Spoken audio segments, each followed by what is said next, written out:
اللہ تعالیٰ کے پاک نام کے ساتھ جو رحمان بھی ہے اور رحیم بھی، آپ کا ہوسٹ داؤد طاہر آپ کی خدمت میں حاضر ہے۔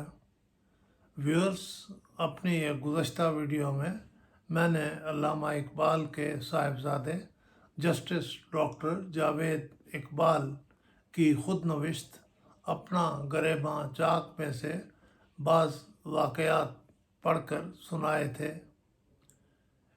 ان واقعات سے یہ اندازہ ہوتا تھا کہ ڈاکٹر جاوید اقبال کی عہد طفلی میں ان کے والد گرامی کا سلوک ان سے کیسا رہا۔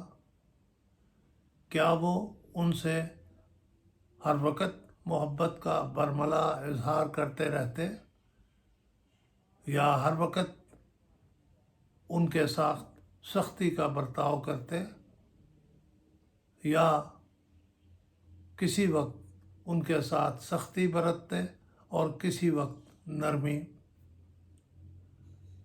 آج کی اس گفتگو میں اسی کتاب کے بعض اور اقتباسات آپ کی خدمت میں پیش کر رہا ہوں، جن سے علامہ اقبال کی شخصیت اور ان کی طرز زندگی کے بعض اہم پہلوؤں سے پردہ اٹھتا ہے۔ ڈاکٹر جاوید اقبال لکھتے ہیں، اپنی زندگی میں والد نے مجھے شاذ ہی کوئی ایسا موقع دیا ہوگا جس سے میں ان کی شفقت یا الفت کا اندازہ کر سکتا جو انہیں میری ذات سے تھی۔ باپ بیٹوں کو اکثر پیار سے بھینچا کرتے ہیں، انہیں گلے لگاتے ہیں، انہیں چومتے ہیں، لیکن مجھے ان کے خد و خال سے کبھی اس قسم کی شفقت پدری کا احساس نہ ہوا۔ بظاہر وہ کم گو اور سرد مہر سے دکھائی دیتے تھے۔ مجھے کبھی گھر میں منہ اٹھائے ادھر ادھر بھاگتے دیکھ کر مسکراتے تو مربیانہ انداز میں، گویا کوئی انہیں مجبوراً مسکرانے کو کہہ رہا ہو، اور اکثر اوقات تو میں انہیں اپنی آرام کرسی یا چارپائی پر آنکھیں بند کیے اپنے خیالات میں مستغرق پاتا۔ اس سے یہ نتیجہ اخذ کرنا کہ انہیں مجھ سے محبت نہ تھی سراسر غلط ہے۔ ان کی محبت کے اظہار میں ایک اپنی طرز کی خاموشی تھی، جس میں غیر ضروری ہیجان کا فقدان تھا، یا اس کی نوعیت فکری یا تخیلی تھی جسے سمجھ سکنا میرے لیے مشکل تھا۔ بہرحال جہاں تک میری ذات کا تعلق ہے، میں ان سے محبت تھوڑی کرتا تھا اور خوف زیادہ کھاتا تھا۔ ڈاکٹر جاوید اقبال اسی بات کے تسلسل میں ایک جگہ لکھتے ہیں، گرمیوں کے موسم میں والد باہر دالان میں سوتے اور میری چارپائی ان کے قریب ہوا کرتی۔ رات گئے تک وہ جاگتے رہتے، کیونکہ انہیں عموماً رات کو تکلیف ہوتی تھی، اور جب شیر کی آمد ہوتی تو ان کی طبیعت اور بھی زیادہ خراب ہو جایا کرتی۔ چہرے پر تغیر رونما ہوتا، بستر پر کروٹیں بدلتے، کبھی اٹھ کر بیٹھ جاتے، کبھی گھٹنوں میں سر دے دیتے۔ اکثر اوقات وہ رات کو 2 یا 3 بجے علی بخش کو تالی بجا کر بلاتے اور اسے اپنی بیاض اور قلم دوات لانے کو کہتے۔ جب وہ لے آتا تو بیاض پر اشعار لکھ دیتے۔ اشعار لکھ چکنے کے بعد ان کے چہرے پر آہستہ آہستہ سکون کے آثار نمودار ہو جاتے اور وہ آرام سے لیٹ جایا کرتے۔ بعض اوقات تو وہ علی بخش کو اس غرض کے لیے بھی بلواتے کہ میری پائنتی پر پڑی ہوئی چادر کو میرے اوپر ڈال دو۔ وہ لکھتے ہیں، والد کی عادت سر کے نیچے ہاتھ رکھ کر بستر پر ایک طرف سونے کی تھی۔ اس حالت میں ان کا ایک پاؤں اکثر ہلتا رہتا، جس سے دیکھنے والا یہ اندازہ کر سکتا تھا کہ وہ بھی سوئے نہیں بلکہ کچھ سوچ رہے ہیں۔ لیکن جب گہری نیند سو جاتے تو خراٹے لیا کرتے اور نہایت بھیانک قسم کی آوازیں نکلتیں۔ کئی بار میں ان کے خراٹوں کی وجہ سے ڈر جایا کرتا تھا۔ لکھتے ہیں، ایک دوپہر انہیں دمہ کا بہت شدید دورہ پڑا۔ کھانستے کھانستے غالباً بے ہوش ہو گئے، پھر یکدم آنکھیں کھول دیں اور اپنے کندھے دباتے ہوئے علی بخش سے کہا، ابھی ابھی مولانا رومی اٹھ کر باہر گئے ہیں، اگر چلے نہیں گئے تو انہیں بلا لاؤ، میں نے کچھ پوچھنا ہے۔ میں دہراتا ہوں، ایک دوپہر انہیں دمہ کا بہت شدید دورہ پڑا۔ کھانستے کھانستے غالباً بے ہوش ہو گئے، پھر یکدم آنکھیں کھول دیں اور اپنے کندھے دباتے ہوئے علی بخش سے کہا، ابھی ابھی مولانا روم اٹھ کر باہر گئے ہیں، اگر چلے نہیں گئے تو انہیں بلا لاؤ، میں نے کچھ پوچھنا ہے۔ جب علی بخش نے بتایا کہ یہاں تو کوئی بھی نہیں بیٹھا تھا تو بولے، چلو ٹھیک ہے۔ اسی طرح ایک مرتبہ غشی کے عالم میں نے انہیں غالب سے باتیں کرتے ہوئے پایا۔ مزید لکھتے ہیں، والد کو میں نے بیسیوں مرتبہ خود بخود مسکراتے یا روتے دیکھا ہے۔ جب کبھی تنہائی میں بیٹھے اپنا کوئی شعر گنگناتے تو ان کا بے جان سا ہاتھ عجب تغافل کے عالم میں اٹھتا اور فضا میں گھوم کر اپنی پہلی جگہ پر آ گرتا،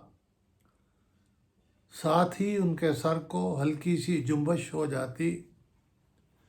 گرمیوں میں باہر رکھے ہوئے تخت پر ہی فجر کی نماز پڑھ لیتے، دھوتی اور بنیان زیب تن ہوتی اور سر پر تولیہ رکھ لیتے۔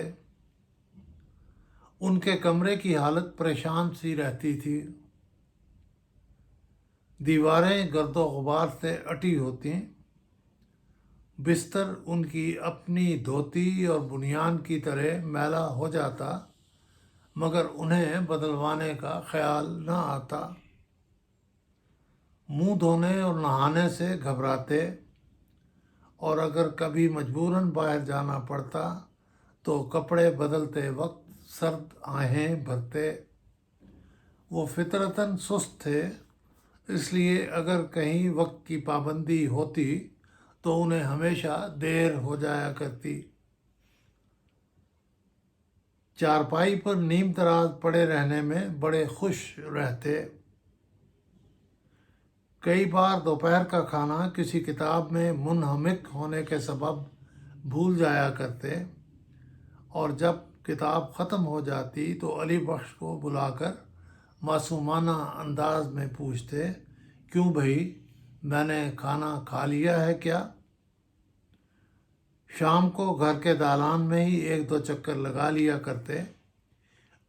اس کے سوا ان کی زندگی میں بظاہر کامل ثبوت تھا۔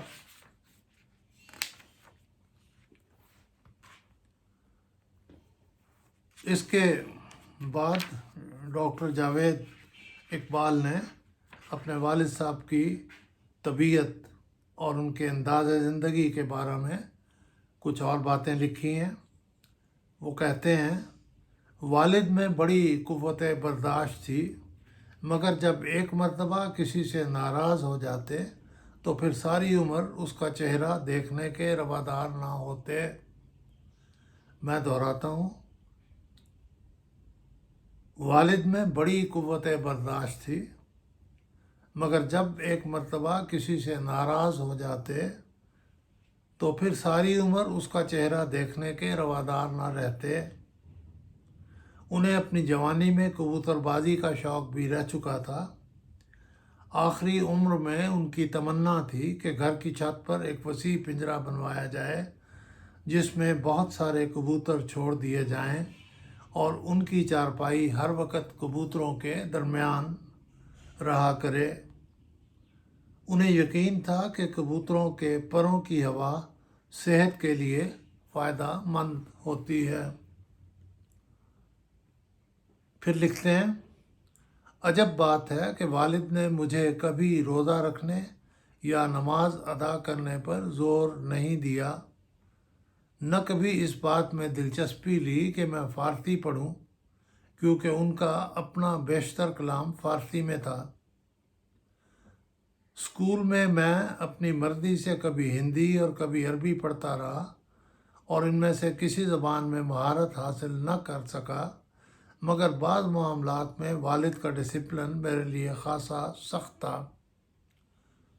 مثلاً اندھیرا ہونے سے بیشتر وہ مجھے گھر کے اندر دیکھنا چاہتے تھے۔ انگریزی لباس یعنی کوٹ پتلون یا نکر پہننے کی ممانعت تھی، صرف شلوار قمیض اور اچکن یا کوٹ پہننے کا حکم تھا۔ ہیٹ پہننے کی اجازت نہ تھی۔ عموماً رومی ٹوپی پہن کر اسکول جایا کرتا تھا۔ مدیرہ بھی اگر اپنے بالوں کو 2 حصوں میں گوندتی تو ناپسند کرتے اور کہتے، اپنے بال ایسے مت بنایا کرو، یہ یہودیوں کا طریقہ ہے۔ اور اگر کبھی میں غلطی سے اپنی قمیضوں یا شلواروں کا کپڑا بڑھیا قسم کا خرید لاتا تو بہت خفا ہوتے اور کہتے، تم اپنے آپ کو کسی رئیس کا بیٹا سمجھتے ہو؟ تمہاری طبیعت میں امارت کی بو ہے، اور اگر تم نے اپنے اندر یہ انداز نہ چھوڑے تو میں تمہیں کھدر کے کپڑے پہنوا دوں گا۔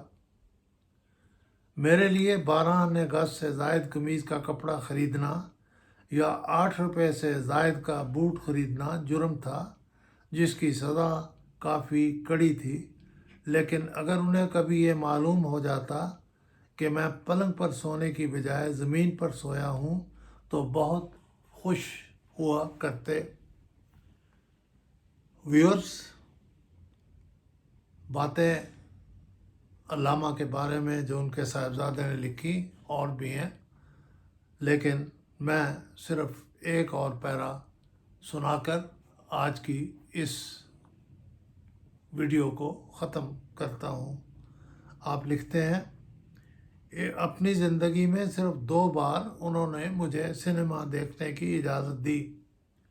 دونوں بار فلمیں انگریزی میں تھیں۔ ایک تو فرانسیسی ادیب ایمائل زولا کی حیات سے متعلق تھی اور دوسری فلم نیپولین کے حالات پر مبنی تھی۔ والد دنیا بھر کے جری سپہ سالاروں سے بڑی عقیدت رکھتے تھے۔ کہا کرتے تھے کہ ہر صاحب عمل کو صاحب فکر پر فوقیت حاصل ہے۔ مجھے اکثر خالد بن ولید اور فاروق اعظم کی باتیں سنایا کرتے تھے۔ ایک دفعہ انہوں نے مجھے بتایا کہ نیپولین کے اجداد عرب سے آئے تھے اور واسکو ڈے گاما کو عرب جہاز رانوں نے ہی ہندوستان کا رستہ دکھایا۔ میں دونوں فلمیں میاں محمد شفیع، آنٹی ڈورس اور منیرہ کے ساتھ دیکھنے کے لیے گیا تھا۔ ویورز، اگر آپ کو میری یہ ویڈیو جو دراصل ڈاکٹر جاوید اقبال کی تحریرات پر مشتمل ہے پسند آئی ہو تو اسے لائک کرنا مت بھولیے اور چینل کو ضرور سبسکرائب کیجیے تاکہ میری آئندہ آنے والی ویڈیوز سب سے پہلے آپ کو ملیں۔ بہت شکریہ ویورز۔